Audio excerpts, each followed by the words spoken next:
Graças e paz, meus amados irmãos, boa noite. Bendito seja o nosso Senhor Jesus Cristo agora por mais um dia. Queria que os irmãos, aqueles que ainda não o fizeram, cumprimentassem os irmãos que estão ao lado. Não é que estamos aqui mais uma vez, diante da presença do Senhor, para a glória do seu santo nome.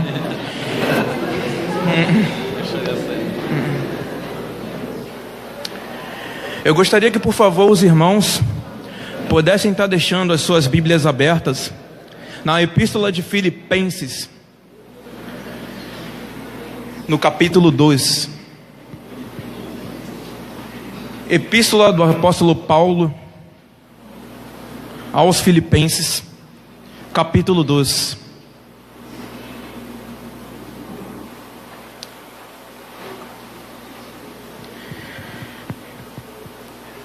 É engraçado, irmãos, que além do nosso contexto onde nós estamos vivendo hoje, e também do porquê nós somos chamados para esse modelo universal, é trazido a nós não somente esse privilégio de servir ao único Deus verdadeiro e digno de adoração, como também Ele fazer com que nós nos reencontremos verdadeiramente como nós somos e seremos nele.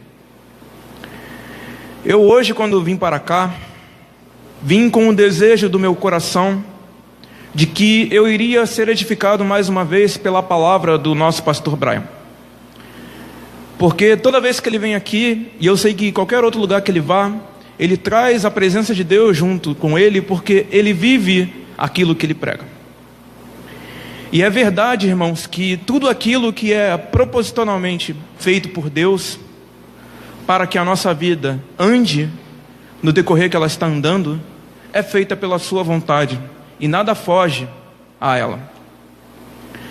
Nós hoje somos chamados a orar pelo nosso Brasil, e somos chamados não somente a orar pelo Brasil no contexto em que nós estamos longe, que é onde nós vemos as notícias, não é? Na televisão, mas também a todo o contexto em que nós vivemos quando nós temos a nossa jornada de trabalho, nossa jornada de escola e de faculdade.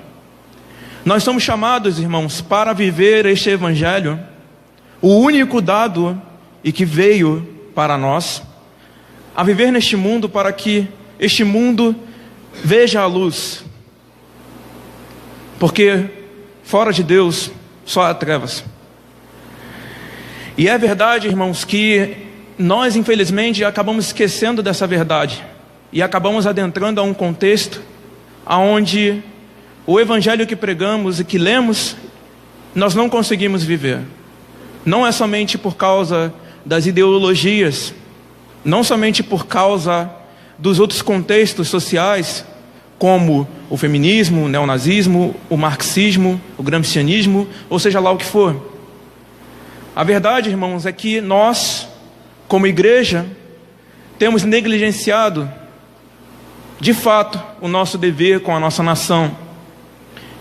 E nós não fazemos isso sem deixar de lado também o fato de que nós temos negligenciado o nosso chamado. Ontem, que foi o dia de sábado, tivemos um filme para ver aqui, que é chamado E se você teria uma segunda chance? E eu creio que ele cabe a todos nós aqui, porque todos nós, nesta vida, tivemos uma segunda chance, e ela foi dada de forma cabal. Sangue teve que ser derramado para que essa vida, essa segunda vida que recebemos, esse restart que nós recebemos, fosse então consumado. E a verdadeira esperança, ela traz em nós aquilo que nós jamais imaginaríamos que fosse de fato esperança, porque a esperança é tudo aquilo que não vemos, mas esperamos com total certeza.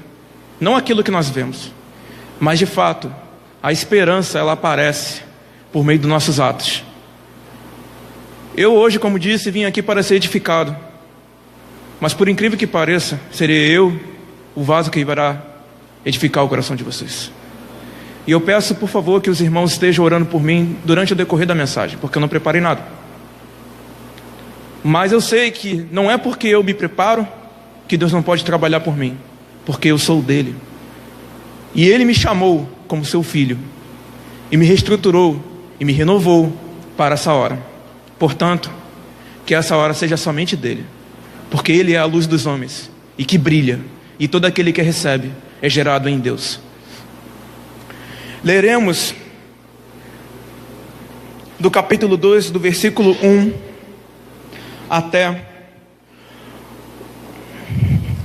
do versículo 5 até o versículo 11.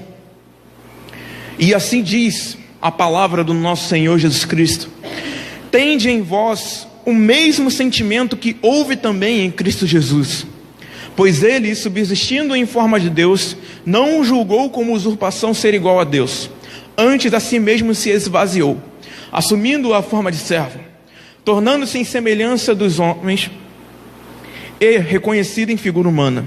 A si mesmo se humilhou, tornando-se obediente até a morte, e morte de cruz. Pelo que também Deus o exaltou sobremaneira e lhe deu um nome que está acima de todo nome, para que ao nome de Jesus se dobre todo o joelho, nos céus e na terra e debaixo da terra, e toda língua confesse que Jesus Cristo é Senhor, para a glória de Deus Pai. Senhor, antes de iniciar essa ministração que Tu colocaste no meu coração, peço que o Senhor venha trabalhar a Escritura em nós. Peço que o Senhor venha falar conosco, Senhor, diretamente. E que, Senhor, hoje temos o privilégio de falar contigo, foi por causa da Tua cruz. Revela ela a nós, ó Deus, e faça com que ela seja a nossa glória. Assim eu lhe peço, no santo nome do Teu Filho. Amém. A carta de Paulo à cidade de Filipos, aos filipenses, foi escrita e redigida no ano 61 depois de Cristo. Essa carta tem o intuito de falar sobre não somente os problemas aonde a igreja vive em relação à perseguição, mas também de sobremaneira a isto, sobre a concepção de que a nossa glória está contida no sofrimento. Joe Owen, no seu livro A Mortificação do Pecado, vai falar que nós cristãos temos a tendência de não nos humilharmos o suficiente em relação a Deus, de forma que esta humilhação gere santificação. Bem sabemos que dentro de nós jaz o nosso velho homem, e como Lutero disse, esse velho homem foi crucificado com Cristo, ele foi sepultado com Cristo, ele foi afogado nas águas do batismo, mas ele ainda vive e vive a nos sempre nos enfeitiçar. Esse velho homem ainda tem a ajuda do nosso pecado, que não é um problema somente proporcionado sobre ações, mas é também incluso e intrínseco na nossa natureza caída. E também temos, infelizmente, o diabo, que tende a nos perturbar. Ele, com todo o seu reino, tende a vir contra nós, a usurpar de Deus o seu lugar e trazer a nós a ofensa que ele não merece. Entretanto, Joe Owen vai falar que Deus começa a trabalhar em nós como se nós estivéssemos sendo preparados para a batalha.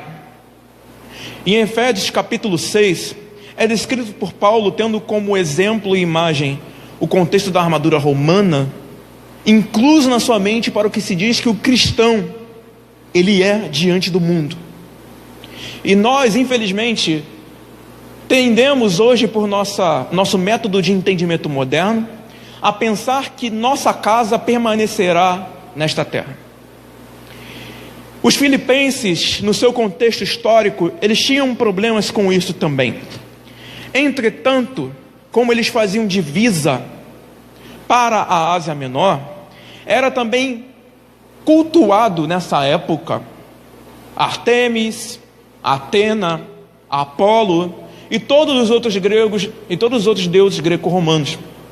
Esses tipos de deuses exigiam dos seus súditos algum tipo de sacrifício, e com esse sacrifício era feita a oblação, e essa oblação fazia com que então eles pudessem ser perdoados por algum tipo de delito que eles tenham feito. Entretanto, Paulo vai fazer com que o evangelho seja pregado de forma que não seja um modelo prático que seja redimido. Não é a nossa mão ou o que fazemos com ela que traz as consequências daquilo que somos, mas é o que somos que traz a consequência daquilo que fazemos. Eu, por incrível que pareça, em muitas vezes me perdi durante a minha vida. E eu sou bem mais novo do que a maioria que está aqui. E quando eu digo que me perdi, eu me perdi no sentido de que eu perdi o caminho que eu estava tentando seguir com Cristo.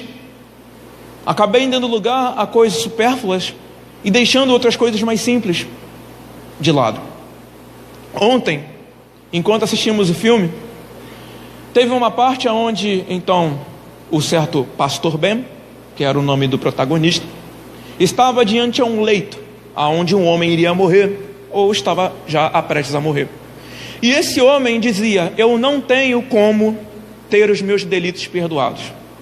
Todas as coisas que eu fiz, por tanto tempo que eu fiz, de tanto tempo que eu vivi, essas coisas se acumularam com tanta força, de tantas formas, que eu hoje não posso ser simplesmente perdoado. É muito simples. E de fato, irmãos, existem coisas que para nós trocamos por elas serem simples, pensando que simples é sinônimo de supérfluo. Às vezes, nós deixamos a nossa família em favor do ministério. Às vezes, nós deixamos em favor o nosso trabalho para poder cuidar de coisas que são menos importantes, como por exemplo um hobby. Às vezes nós deixamos os nossos filhos e os nossos pais de lado para tentar viver uma vida que nós estamos tentando conquistar. Deus trabalha conosco de forma simples, e Ele se mantém simples e se tornou simples, de forma que com essa simplicidade Ele nos ensine. E Paulo vai começar a falar sobre isso. Por exemplo, no capítulo 1, ele vai falar o seguinte, já se direcionando à igreja no versículo 3. Dou graças ao meu Deus por tudo que me recordo de vós, fazendo sempre com alegria súplicas por todos vós, em todas as minhas orações, pela vossa cooperação no Evangelho, desde o primeiro dia até agora. Estou completamente certo que aquele que começou a boa obra em vós há de completá-la até o dia de Cristo Jesus. Aliás, é justo que eu assim pense de todos vós, porque vos trago no coração, seja as minhas algemas, seja na defesa e confirmação do Evangelho, pois todos sois participantes da graça comigo, pois minha testemunha é Deus de saudade que tenho de todos vós, na terna misericórdia de Cristo Jesus. Paulo, apesar de ser um apóstolo, feito e gerado por Deus muito tarde, ele é o 14º apóstolo de Cristo, e ele foi gerado no caminho de Damasco. Paulo era um perseguidor da igreja, e para Paulo era uma condição simples de se viver. Ele prendia, trucidava, assassinava cristãos que se cediam ao governo romano. E por causa disso, Paulo, pensando-se por ser um fariseu da tribo de Benjamim, como está escrito em Atos, tomou para si o direito de julgar, deixando de lado o que a lei mais diz, como está em Levítico, que o maior mandamento é amarás o teu Deus acima de tudo, e o teu próximo sobre todas as coisas. Paulo deixou a simplicidade do amor para poder tomar em seu lugar o grande peso do julgamento. E ele proporcionou isso de forma de que quando ele se deu para de frente com Cristo, Cristo que era o juiz, e ele é, de todos aqueles, mesmo dos seus filhos, entrou de frente para com Paulo e disse: Saulo, Saulo, por que me persegues? Percebam que a fala de Cristo é uma fala simples, mas percebam que não é tão simples a forma como Cristo está se pondo diante de Paulo. Cristo é o legislador da lei, ele é o autor do decálogo, que são os 10 mandamentos, e ele naquele momento estava diante a alguém que estava perseguindo a ele próprio, porque ele se identificou com o nosso sofrimento. Ele não disse, por que tu persegues a minha igreja? Ele não disse isso, ele disse, porque tu me persegues. Então ele se identificou. mesmo em sua exaltação, com o nosso sofrimento. E Paulo, a partir disso, Jesus vai falar para Ananias, que é quem vai levar a mensagem a Paulo, dizendo: mostrarei a ele o que é sofrer pelo meu nome. E nós, irmãos, somos chamados nessa segunda chance. No Evangelho de João, Cristo vai dizer que nós somos como ovelhas, mas essas ovelhas, por mais simples que pareçam, devem ser postas diante de lobos. E não devemos pensar que somos super ovelhas. Não devemos pensar que nós somos uma ovelha super poderosa, cheia de maracutaias e, enfim, somos quase mutantes. Não. Nós somos ovelhas simples. E a nossa missão, a maior missão que temos, é morrer pelo Evangelho.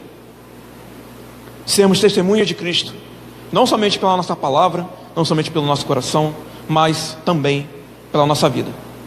Alguns podem estar se perguntando: por que ele está falando isso, sendo que não estamos vivendo um contexto de perseguição? Vamos tentar tornar a mensagem um pouco mais simples sobre esse contexto. A perseguição não somente precisa ser na carne. Nós estamos em perseguição há mais de 100 anos por meio das ideologias que estão se formando desde esse tempo. Nós temos, por exemplo, duas ideologias que vivem brigando e que nós a batizamos de direita e esquerda: os conservadores e os revolucionários. Cada um tem os seus princípios tomados para consigo mesmos, para o que é melhor para o mundo e como o mundo funciona. Nós não temos essa concepção de que o mundo mudará conosco. É simples. Como disse na mensagem do vídeo, o Brasil precisa de Jesus. O Brasil não precisa de um presidente conservador, apesar de que isso ajudaria.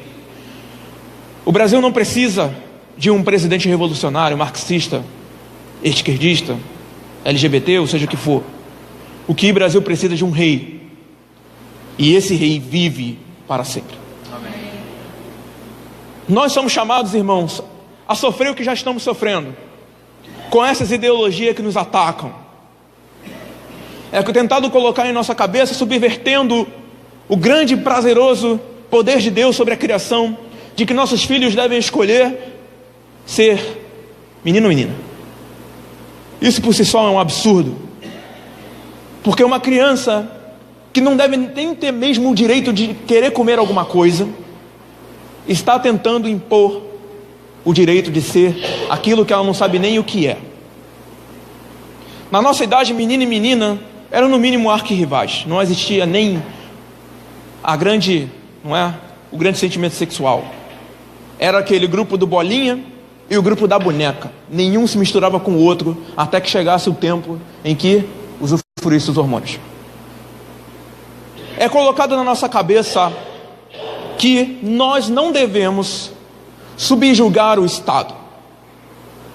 E de fato Deus impôs um limite ao Estado e uma obrigação, e que nós não devemos ultrapassar esse limite.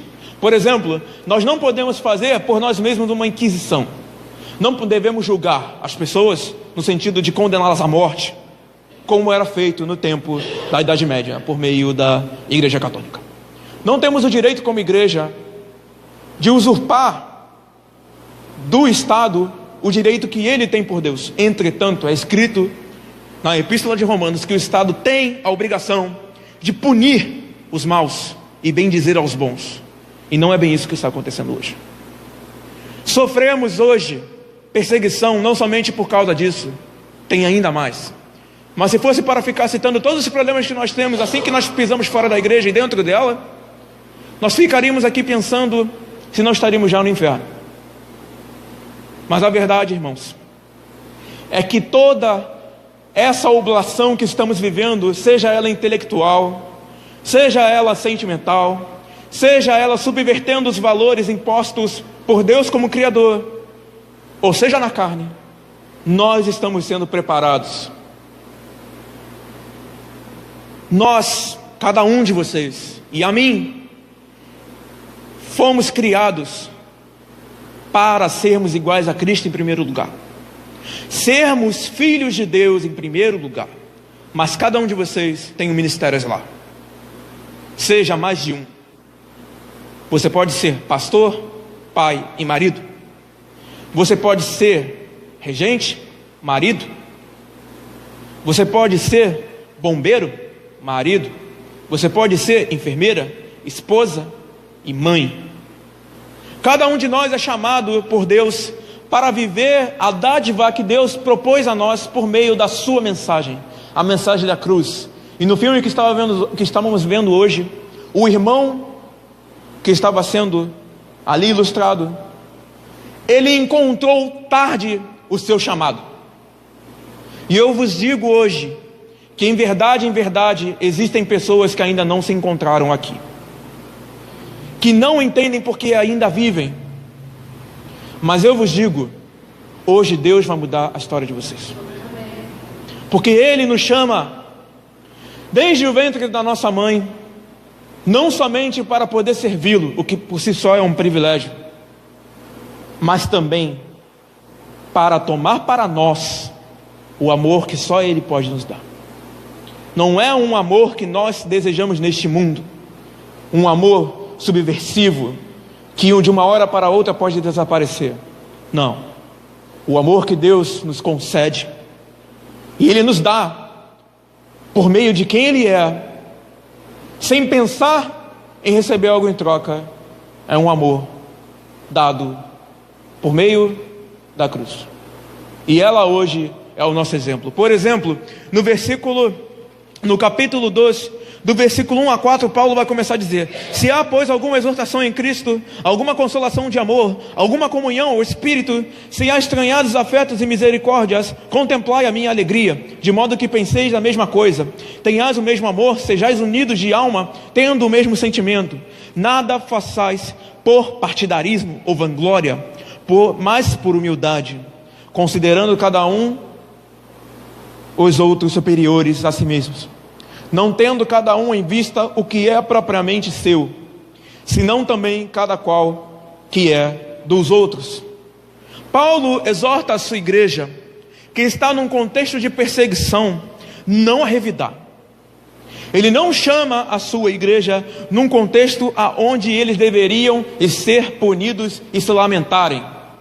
Ele não chama a sua igreja para que ela seja uma igreja ociosa por causa da perseguição. Não, Paulo chama a sua igreja à santificação e ao amor, por meio da dor. Irmão, eu não sei o que você trouxe consigo hoje para esse lugar, a dor, o luto, ou a alegria que você tem dentro de si. Mas eu hoje digo a ti que você tem todo o direito de compartilhar a sua dor, o seu luto, a sua alegria conosco, e nós a tomarmos para nós de bom grado. Porque se sejamos em nós em união, sejamos nesta união de que Cristo deu-se a si mesmo, para que o amor que nele estava fosse hoje o nosso amor em nós mesmos. E é conclamado nesse momento aqui de que não devemos fazer partidarismo. Se você hoje está brigado com alguém daqui, eu não me importo se você se levantar agora do seu lugar e pedir desculpa. E não será visto como um hipócrita, porque a Escritura nos chama a sermos perdoadores dos nossos irmãos e buscar perdão por aquele a quem nós sabemos que devemos. Portanto, se você tem alguém aqui hoje que você percebe que tem problemas com você, pode se levantar do seu lugar e se desculpar. Mas se você não tem ninguém aqui que tem esse contexto, mas fora daqui, quando você sair daqui hoje, busque ou dê esse perdão que você tanto precisa dar e receber. E diz que nós não devemos fazer isso para a nossa própria vanglória, mas por humildade, porque nós devemos considerar os outros superiores a nós.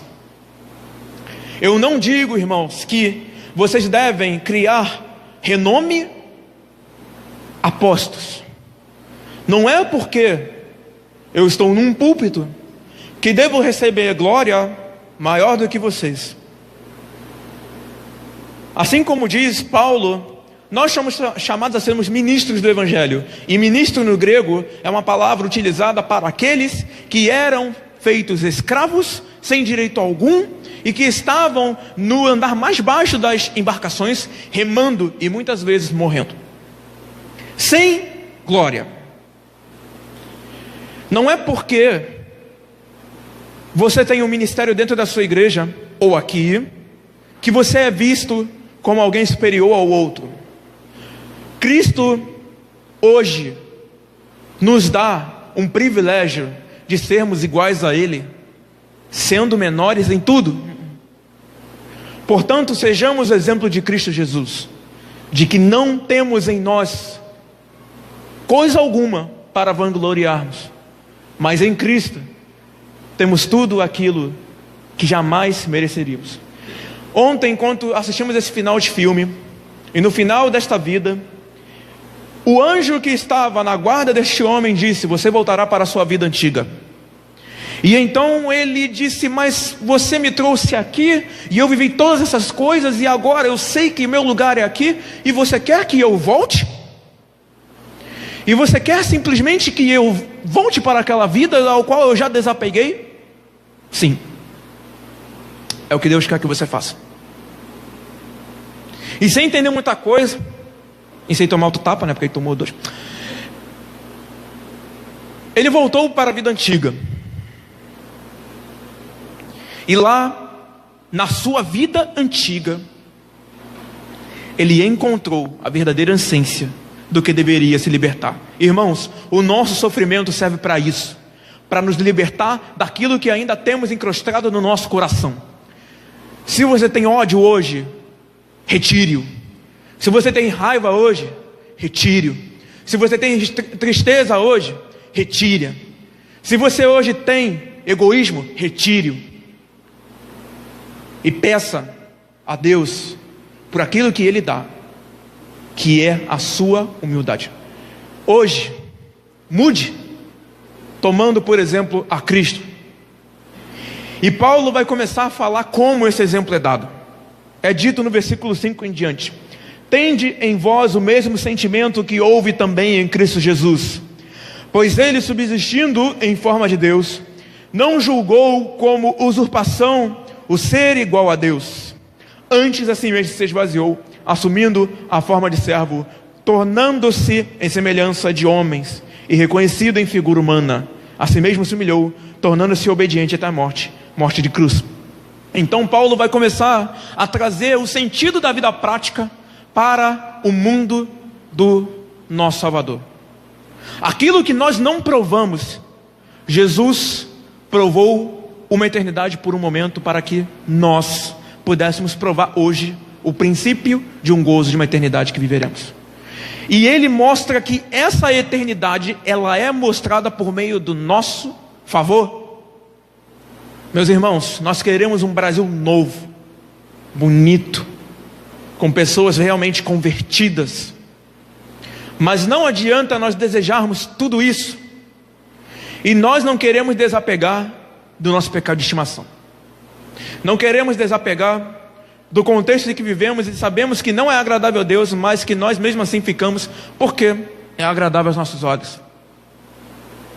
Às vezes não deixamos um bar, às vezes não deixamos um jogo, ou seja lá o que for. Mas Cristo deixou tudo por nós e desapegou-se de si mesmo. E eu agora queria iniciar a pregação, porque de fato a pregação ainda não foi posta a voz. Isso é o prólogo. A pregação começa agora, e ela vai nos mostrar aquilo que nós já temos e que nós já vivemos e que vai nos mudar hoje. Começa: tende em vós o mesmo sentimento que houve também em Cristo Jesus. Hoje o nosso sentimento pode ser subversivo àquilo que é diferente de Cristo, mas Ele vai mudar o nosso sentimento hoje. Hoje nós seremos mudados aqui. Não sei se o seu problema hoje retrata um problema familiar, mas o seu problema hoje está resolvido.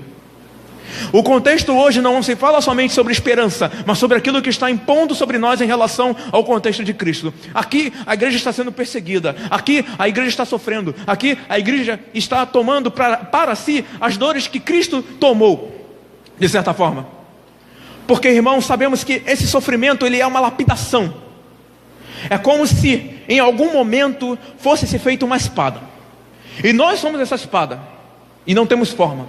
Então, o que o ferreiro faz?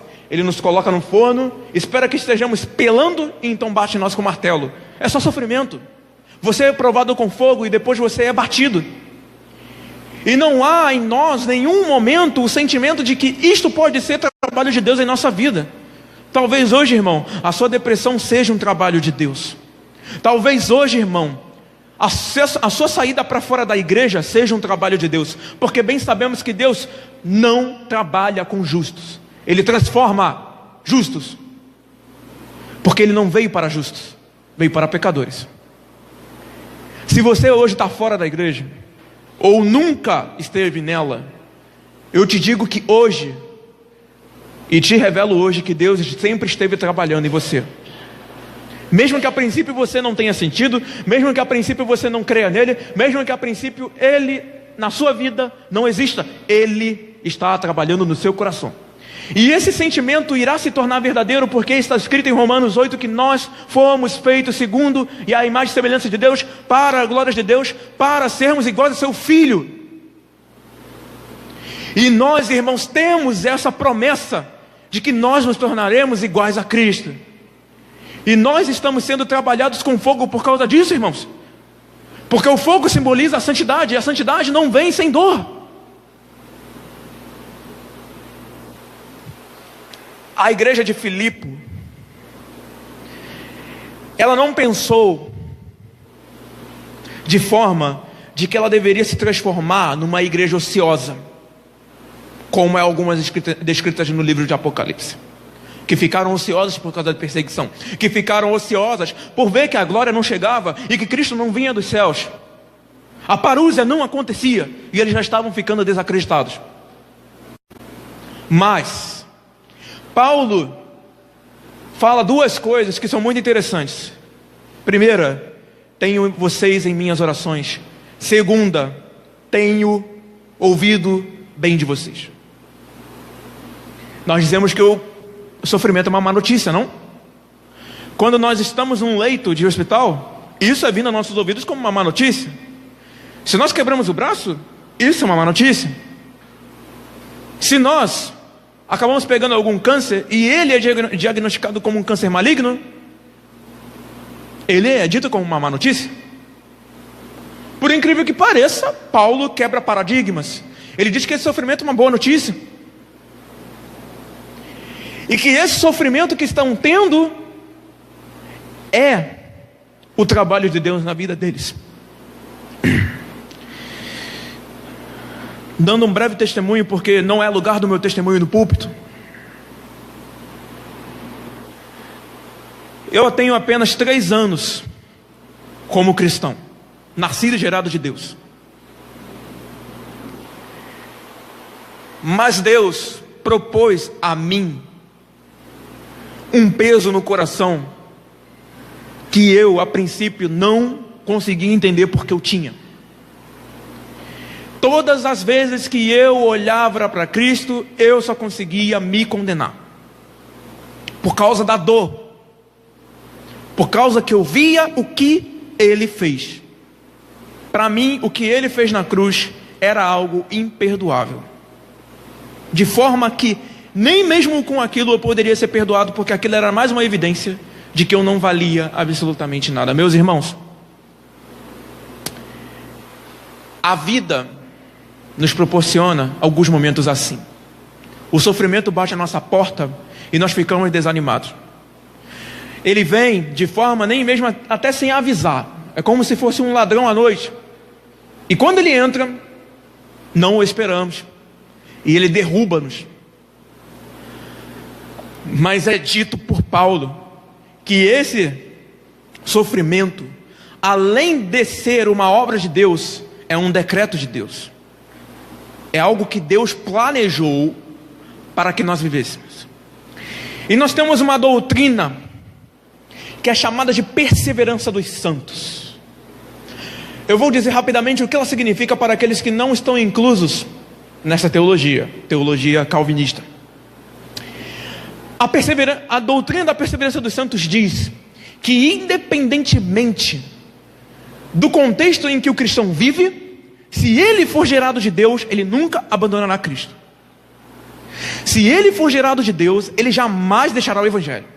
Se ele for gerado de Deus, ele nunca vai deixar nada ser um impedimento entre o seu relacionamento com o Altíssimo. Mas nós entendemos que isso talvez não seja uma verdade, porque nós pensamos aí que nossa vida muitas vezes leva um impedimento com uma vida com Deus. Primeiro, imaginemos, temos amizades que não jogamos fora, sabemos que não são boas, mas não a deixamos de lado. Deus não se agrada de uma atitude dessa. Não estou dizendo que devemos ser partidários, porque é o que Paulo diz que não devemos ser. Mas ao mesmo tempo, uma amizade dessa só pode te levar para o abismo. Portanto, a amizade ela deve ter um contexto aonde ela deve ser mediada. Talvez um vício seu seja algo que te impede. Talvez outras coisas. Mas o que eu estou querendo dizer é sobre aquilo que está dentro de você e que sabe que você mesmo está se condenando hoje. Meu irmão, um dia eu chorei muito por causa disso, da condenação que eu estava propondo sobre mim mesmo por causa do que Cristo fez. Mas Paulo faz diferente de mim, que fui um tolo. Ele fala que esse sofrimento que estamos hoje provando é para a glória de Deus. Deus está sendo glorificado, Ele está sendo exaltado, acima dos céus Ele está sendo cantado com mais força e mais força pelos seus anjos, por causa do nosso sofrimento. E nós desejamos que esse sofrimento não fosse uma boa notícia, mas eu digo e se Ele é uma boa notícia, então devemos tomar o exemplo de Cristo, porque Ele é a nossa boa nova. Tendemos então a ser boa nova para os outros. Nós com o nosso sofrimento tendemos a ser boa nova para os outros. Tendemos a ser o Evangelho descrito e proclamado, do qual Ele se deu a nós. E diz, a partir do versículo 6, pois Ele, subsistindo em forma de Deus, não julgou como usurpação ser igual a Deus. Agora eu preciso fazer um apanhado apologético para não ter problema de alguém aqui pensar que Jesus era Deus e deixou de ser Deus, tá? Para que não haja confusão. Primeiro, Deus se deixar de ser Deus, isso é impossível porque Ele nunca foi Deus. Existem coisas que Deus não pode fazer. Deus não pode mentir, Deus não pode deixar de ser Deus, e Deus não pode fazer uma pedra que seja mais pesada do que Ele pudesse carregar. Isso é impossível. Portanto, o contexto que diz aqui vai ser explicado logo depois. Antes a si mesmo se esvaziou, assumindo a forma de servo, tornando-se em semelhança de homens e reconhecido em figura humana. Paulo vai fazer uma paráfrase com o verbo grego kenosis. O verbo grego kenosis, ele é utilizado por Paulo, mas é utilizado também para outras literaturas romanas, como um verbo que ilustra algo que tinha algo dentro, mas agora está vazio, como uma taça. A taça tem vinho, quando você bebe, isso é um verbo kenosis, ela está vazia. Mas Cristo, quando veio a este mundo, não deixou de ser Deus, mesmo em sua condição de humilhação, onde Ele tinha fome, tinha sono, tinha cansaço, tinha dor, chorava. Ele não deixou de ser Deus, mesmo que a princípio na nossa lógica isso seja confuso, porque Deus a princípio não deveria sofrer, Deus a princípio não deveria se cansar, Deus a princípio não deveria chorar, Deus a princípio não deveria ter fome, não deveria ter sede, e nem nada disso do que nós temos, porque somos criaturas caídas. Entretanto, vai ser explicado por Paulo de que esse kenosis que ele está utilizando não faz relação à divindade, mas à posição. Percebam, lendo bem devagar, pois Ele, subsistindo em forma de Deus. Forma é algo que pode ser substituído.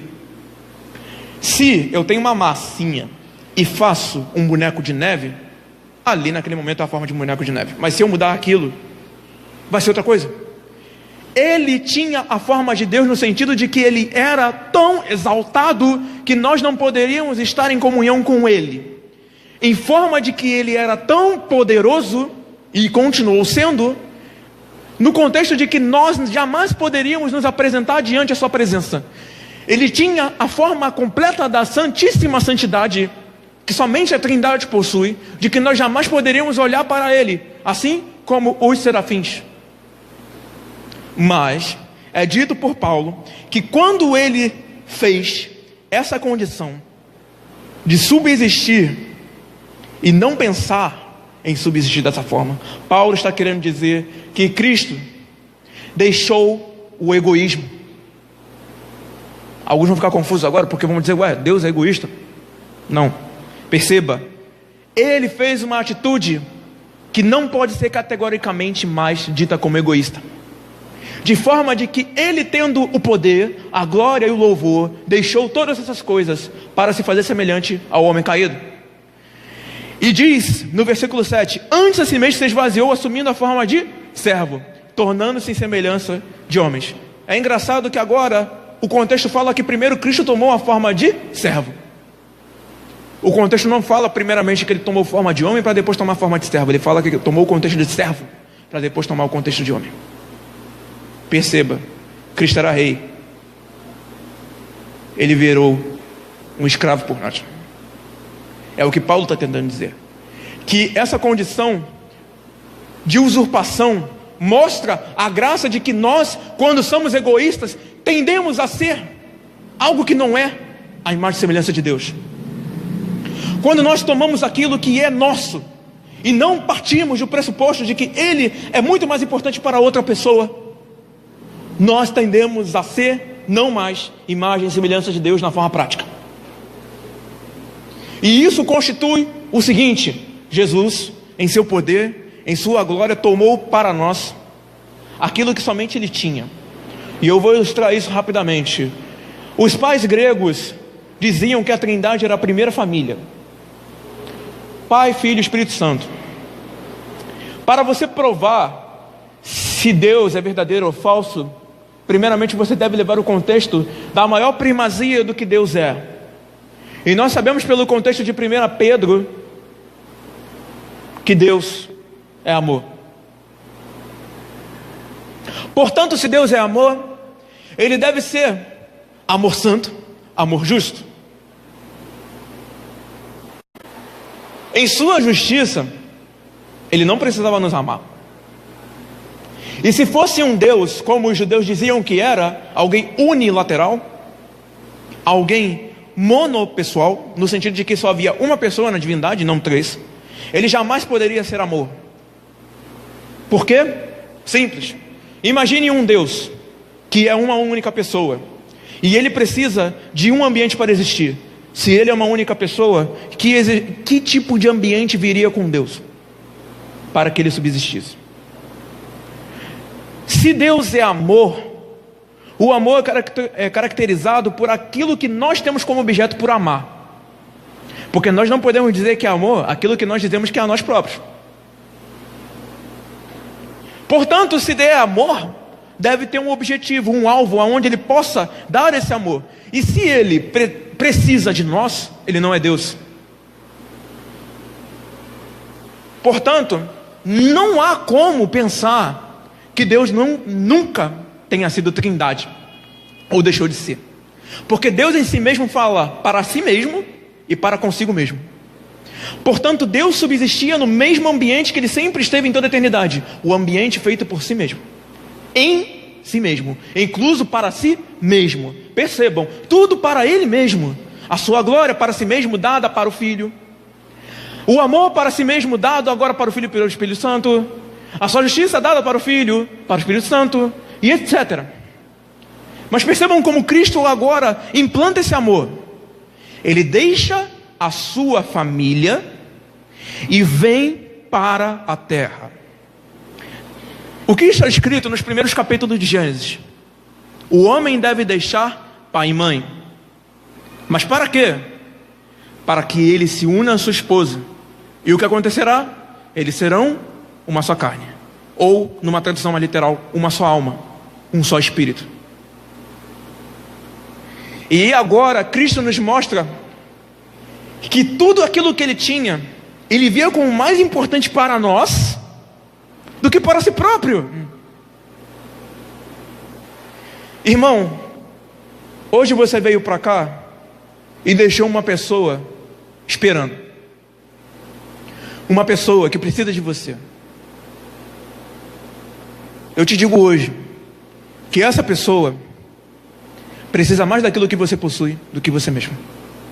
Porque você já o tem, mas você se tornará muito, muito mais bem-aventurado se você der e entregar de forma incondicional a essa pessoa que precisa de você e daquilo que você tem do que você próprio. Porque Deus em sua misericórdia viu que a sua misericórdia, a sua justiça, o seu louvor não, porque o louvor é só dele, a sua graça que era para si mesmo, Ele resolveu imputá-la a nós. E então está escrito no versículo 8: a si mesmo se humilhou, tornando-se obediente à morte e morte de cruz, pelo que também o exaltou sobremaneira, Ele deu um nome que está acima de todo nome.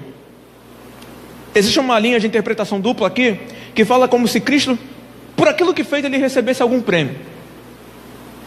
E existe a outra, aonde diz que Cristo fez isso em condição daquilo que Ele já tinha. Eu prefiro abordar a outra, a segunda opção. Porque se Deus é Deus, Ele não precisa de nada que seja nosso, e nem o que faz por nós.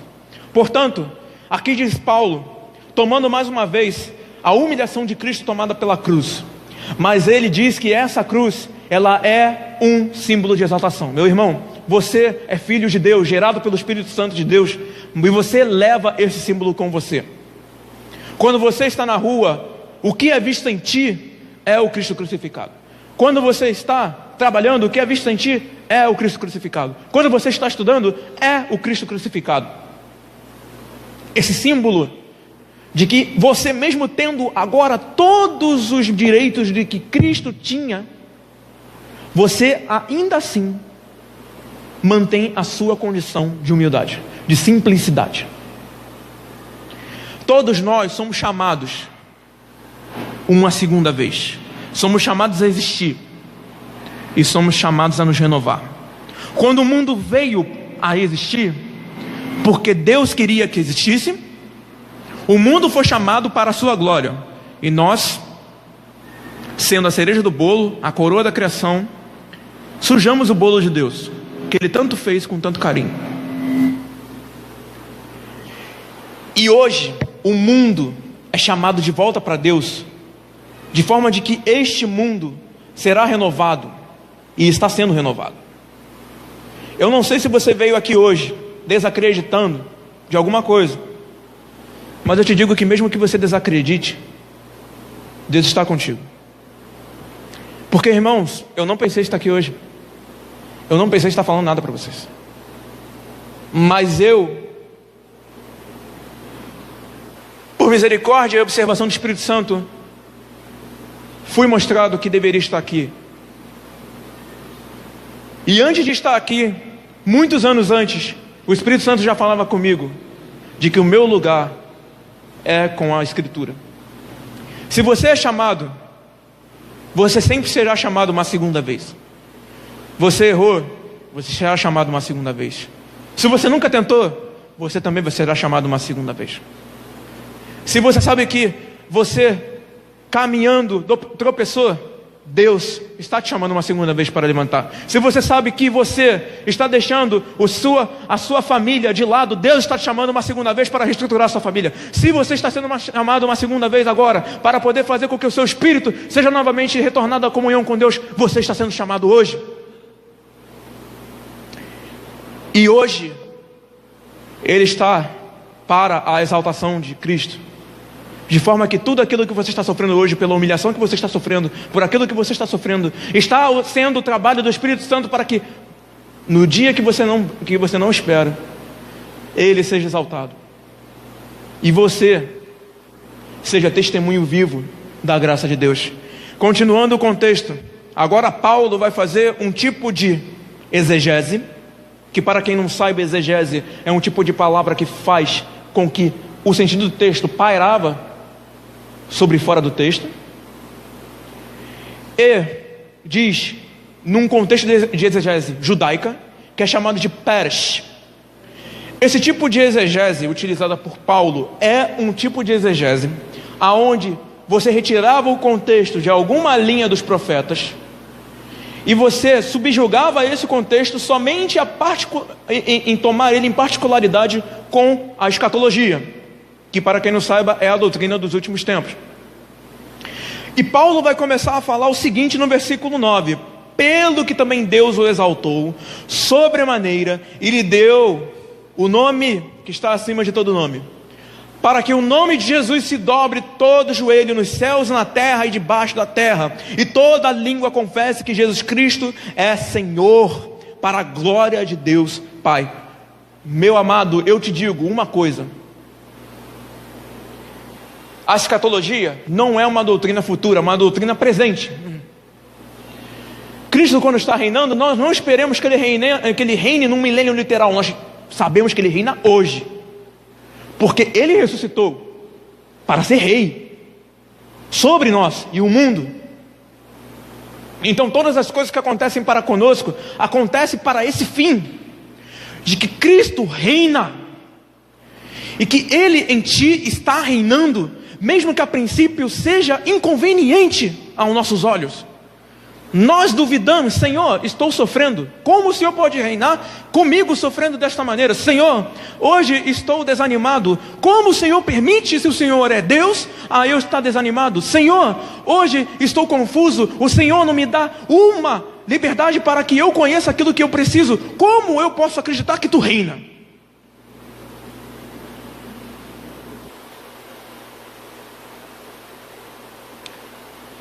Isso não é algo que acontece somente em algumas famílias, acontece em todas. Irmãos,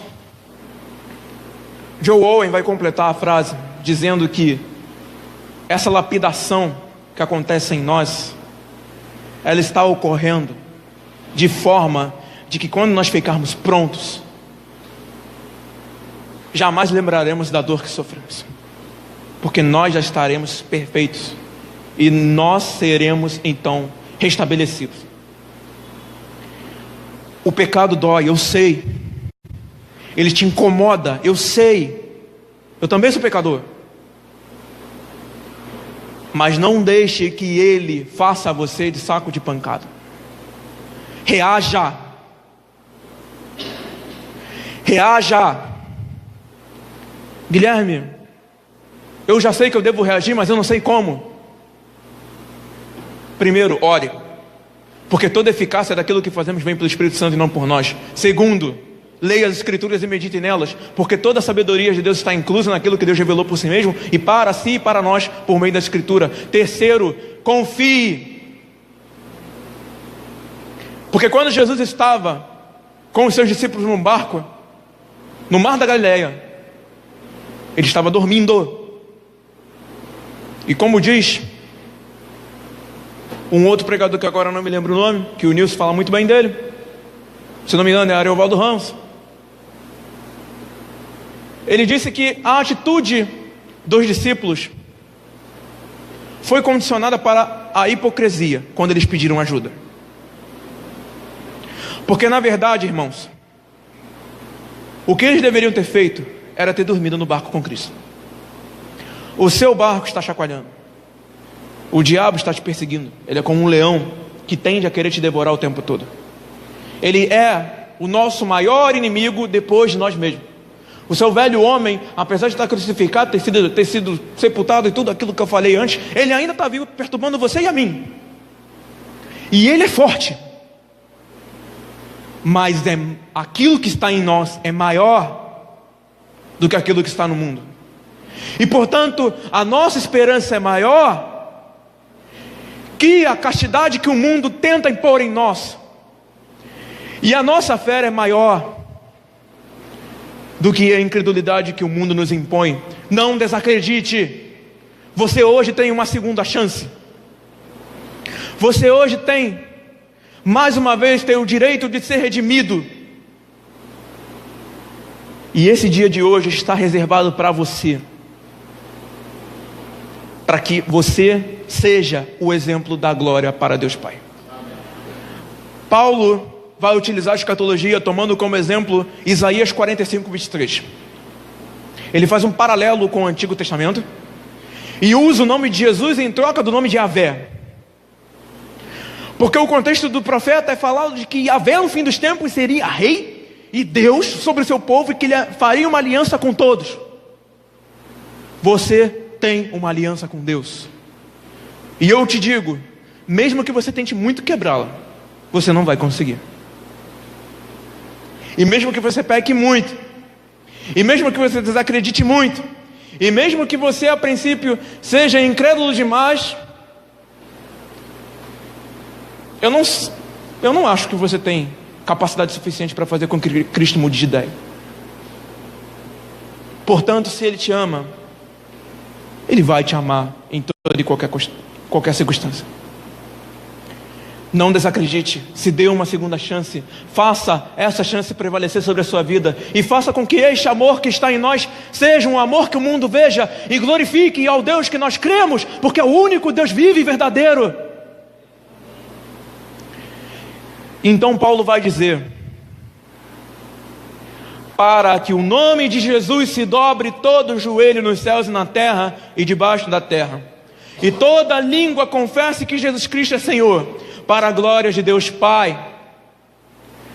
Meu irmão, você é um santo, ao mesmo tempo pecador. Você é um justo, ao mesmo tempo você é um infame. Você é um ser que tem que ser odiado, mas Deus preferiu odiar a si mesmo do que odiar você. Portanto, não se martirize e creia, porque a vida que está em ti jamais deixará você. Se você quer parar de contar aniversário porque agora, a partir de agora você está vivo para sempre, pode parar, porque vai cansar. E se você pensa que o amor de Deus é tão frágil quanto o seu, a ponto de que em algum momento Ele deixe de te amar, Deus está em nós, mas também é conosco e sobre nós. É Pai, é Filho e é Espírito. Porque o Espírito Santo que habita o seu peito jamais deixará você, mesmo que você a princípio desacredite nele, mesmo que a princípio você veja que não há esperança, mesmo que a princípio você pense que está no fim do túnel, no fundo do poço, Deus está com a mão estirada para você dizendo: venha, venha para mim, porque tu és o meu povo e eu sou o seu Deus. E para finalizar, irmãos, crendo que Deus é rei e que Ele hoje vive e que Ele reina, voltem para suas casas depois desse culto, para que quando chegue o próximo dia do Senhor, vocês não venham aqui com a atitude egoísta de vocês e a mim, de pensar que por estar aqui servindo a Deus na condição que estou, eu estou sendo hipócrita. Jesus deixou a eternidade para morrer por nós. Portanto, nós devemos deixar aquilo que consideramos mais valioso para colocar à disposição aquilo que nós somos. Se Ele é rei, se Ele é Deus e Ele vive, quando vocês voltarem e eu voltar aqui, nós não estaremos mais aqui pedindo, nós não estaremos mais aqui implorando por uma solução, nós estaremos aqui glorificando, pois sabemos que a solução vem. Nós estaremos aqui exaltando porque sabemos que Ele está conosco. Nós estaremos aqui exultando, sabendo que Ele é aquilo que nós teremos quando morrermos, que Ele estará diante de nós, despido, e nós o veremos para sempre e o contemplaremos para sempre na sua glória. Senhor, eu te agradeço primeiramente porque o Senhor teve misericórdia de um pecador como eu, despreparado, e que veio aqui somente para poder, Senhor, tentar me redimir contigo pelas coisas que fiz errado. Ontem o Senhor falou muito comigo com o filme, mostrando que eu negligenciei o ministério de filho, o ministério de servo, exaltando aquilo que os outros mais exaltam em mim. Senhor, bem sei que o Senhor me fez para ser aquilo que sou hoje, e muito mais do que serei. Mas o Senhor me deu uma segunda chance para saber, ó Deus, que mais do que eu devo fazer, eu devo ser, e eu sou o teu filho. Senhor, desacreditei de ti muitas vezes, E digo que muitos irmãos aqui junto comigo fazem coro a esta afirmação. Eu esperei e vi que o Senhor não vinha. Eu acreditei e depois vi que aquilo que eu acreditei se tornou incredulidade. A minha esperança se esvaiu. Mas o Senhor novamente veio e contemplou em mim aquilo que eu mais tenho, que é pecado. E o tirou de mim e o tomou para si e fez dele para si. Senhor, eu peço por todos os meus irmãos que estão aqui comigo, porque eu sei, Deus, que eles sofrem por causa de todas essas coisas que eu mencionei aqui. E também, quando estavam em Filipos, o Senhor sabia do contexto que eles viviam. Mesmo assim, o Senhor dizia que tudo aquilo que eles estavam sofrendo era porque o Senhor proporcionou que eles sofressem. Mas não era, Senhor, para que nós tornemos ociosos, desanimados. Era para que nós sabemos que Tu reina e que nós devemos ter esperança em Ti. Senhor, traz de volta a nossa esperança. Traz de volta o amor que nós negligenciamos. Traz de volta, Deus, a nossa vida contigo de comunhão, que sabemos e sofremos que nós sem ela nos sentimos como mortos. Senhor, não tenho palavras para descrever a emoção que o Senhor está pondo em mim neste momento, porque me sinto privilegiado, ó Deus, de mesmo sem ter preparado nada, hoje estar aqui falando com a Tua igreja, que tanto amo. São meus irmãos, ó Deus, mesmo que eu não conheça muitos deles, mesmo que os que estejam aqui a princípio eu nem pensei que crentes são Teus. Cada um aqui é Teu, Senhor, porque não acredito que o Senhor traga para si aquele que não Te quer, mas o Senhor traz todo aquele que quando Te vê se derrama e chora, porque encontrou tudo aquilo que queria, mesmo não sabendo tudo aquilo que recebe. Senhor, eu clamo a Ti a fim de que o Senhor renove em nós essa esperança e faça de nós, ó Deus, iguais ao Teu Filho, Senhor Jesus Cristo, nosso Salvador. Tu prometeu estar conosco até o fim dos tempos e prometeu a Deus a ser Deus conosco. Emanuel, eu só te peço uma coisa, que bem sei que o meu consolo na vida e na morte não está naquilo que faço ou naquilo que somente sou, mas está em Ti, porque Tu morreu pelos meus pecados, ressuscitou para a minha justificação, para a minha propiciação e me fazer filho de Deus.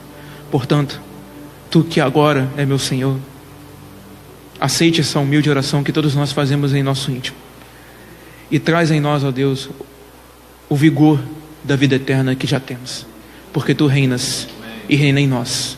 Aleluia. Que seja feito o Teu nome, ó Deus, exaltado, porque serás. E que seja, Senhor, a Tua aliança preservada, e serás. Assim te peço, em nome de Jesus, o Teu Filho amado. E, enfim, faço esta oração em nome do Pai, do Filho e do Espírito Santo. Amém. Porque Ele veio dos céus e Ele veio buscá-la.